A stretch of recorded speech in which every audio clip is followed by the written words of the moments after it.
So some of the least helpful things that professionals say in osteoarthritis care is often wear and tear.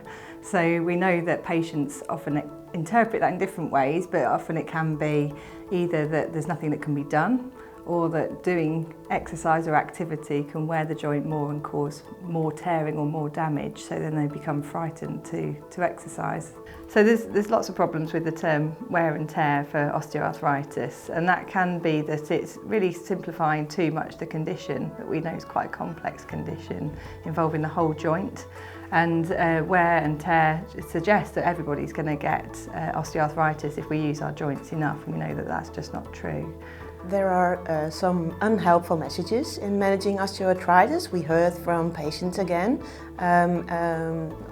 For example, a GP who's telling, well, it could be any health professional actually, who's telling OA is just a disease which is coming with age and we can't do anything about it. This is a very unhelpful message, and also an unsatisfying message for the patient. He's coming to a health professional to get some help, and if this is the message, it won't help at all. The patient needs to do it themselves with this message, and they don't get any understanding from their health professionals. So this is a very unhelpful message for people with OA. This is really hard to correct, the unhelpful message, but I think with education and educating the health professionals, but also educating the patient in what's best for them.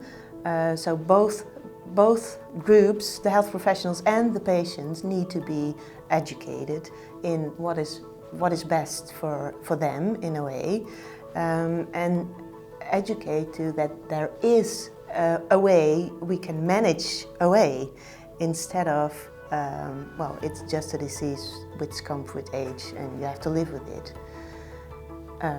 So yes, I think we have to educate everybody that OA is not a disease which just comes with age and you have to live with it.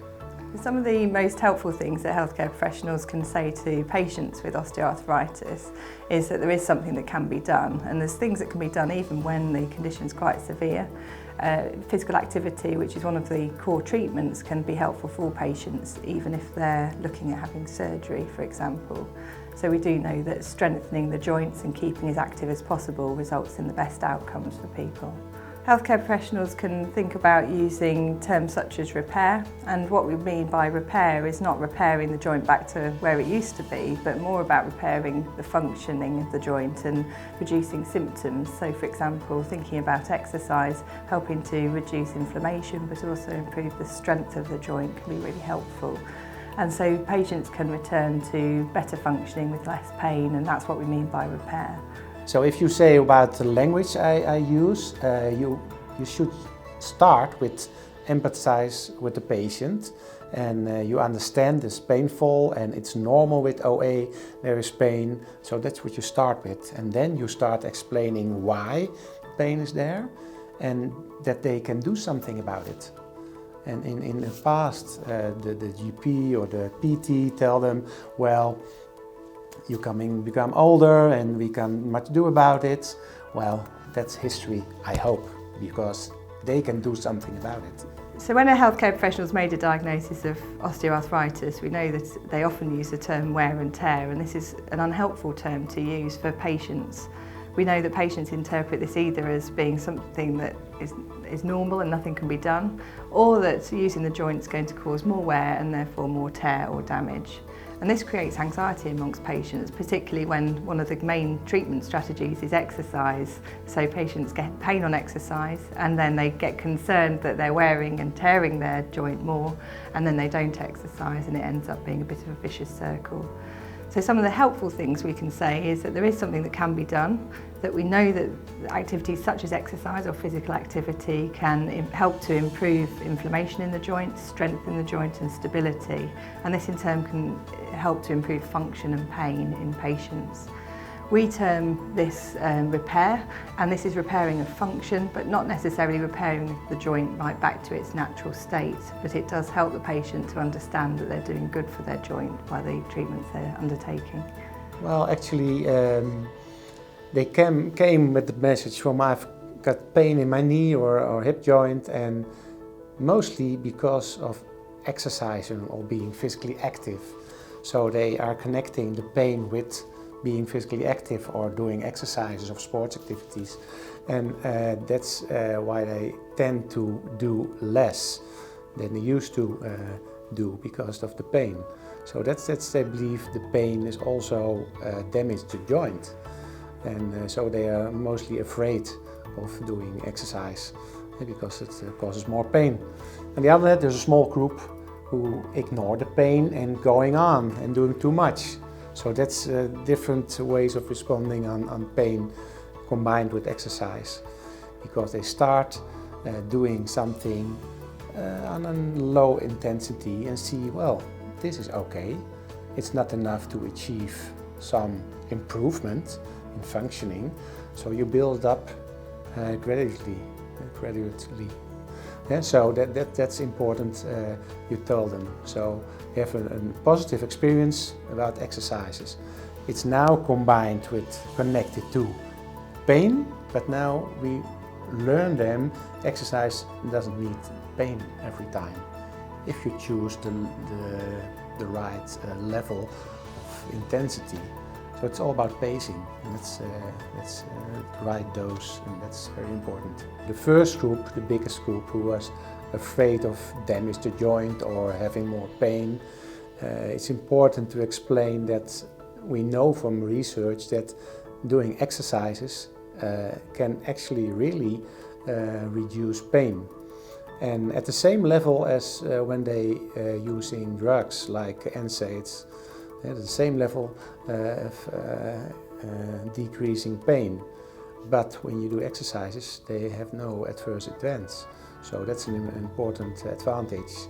How well the health professionals understand each other in the management of osteoarthritis, I think it's a very important thing about the management of osteoarthritis. They need to work together to manage osteoarthritis as well as possible. But I'm not sure if every health professional knows what another health professional is doing in the management of osteoarthritis. So this is a thing we need to bring inside. We have a project in the Netherlands where we just ask the health professionals, all kind of health professionals, so the GP, but also the orthopedic surgeon, the physiotherapist, the occupational therapist, the dietist, and we ask them the question of what do you expect of the other health professional in managing OA, and I think this is necessary for cooperation in the management of OA. So an orthopedic surgeon needs to know what a GP has said and has done, and what a physiotherapy has said and has done.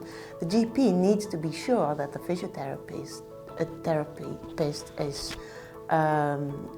doing with his patient in the management of OA, so that he knows his patient is receiving the care which is best for him. So yes, I think it's very important that health professionals know what the other health professionals do in managing OA. Everyone will engage with exercise in slightly different ways. So if I'm seeing someone in clinic, I will look to first of all assess them, but I'll also want to find out more about the kind of exercises that they enjoy and the kind of activities that they enjoy. So we know that people are more likely to do exercise if it's something that they enjoy, if it's intrinsically rewarding. So for example, I would explore previous exercises or physical activity that people have done, find out what people like, and then I would probably tailor my advice to that. So if someone's interested in Tai Chi, I would support them into finding Tai Chi classes. If they were interested in swimming, I might support them in engaging with swimming activities and things like that.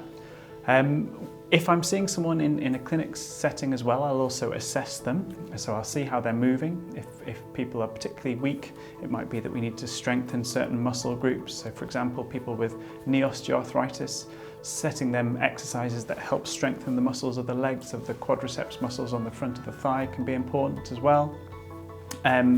But also engaging them with more general exercise that makes them breathe a bit quicker. So aerobic exercises, which could be walking, it could be cycling. But again, it's trying to link it back to what that individual enjoys as well, and they're more likely to keep up with in the future. So we know that healthcare professionals aren't very good at diagnosing osteoarthritis. They're not very confident, and they often don't put the exact diagnostic label to it, so they don't call it osteoarthritis. They often put joint pain codes down in the medical records, and some of our work has shown that if a joint pain code is used, the care is slightly different and less high quality than if osteoarthritis is used. And this might be down to confidence, so people who don't confidently diagnose osteoarthritis also don't feel confident particularly in knowing what to do with that patient. So, for example, reduced use of exercise might be an outcome, or increased use of x-rays. So x-rays we know aren't really helpful for early osteoarthritis diagnoses, because sometimes the x-ray doesn't show a problem because the problem's the whole joint and not just the bones. And then the clinician and the patient are left wondering what the cause of the joint pain is potentially, because the x-ray is normal but the patient's still got pain. So we do know that we overuse x-rays, and this is something that we need to address, and also giving people the confidence to diagnose osteoarthritis clearly and explicitly might help to improve their patient's care.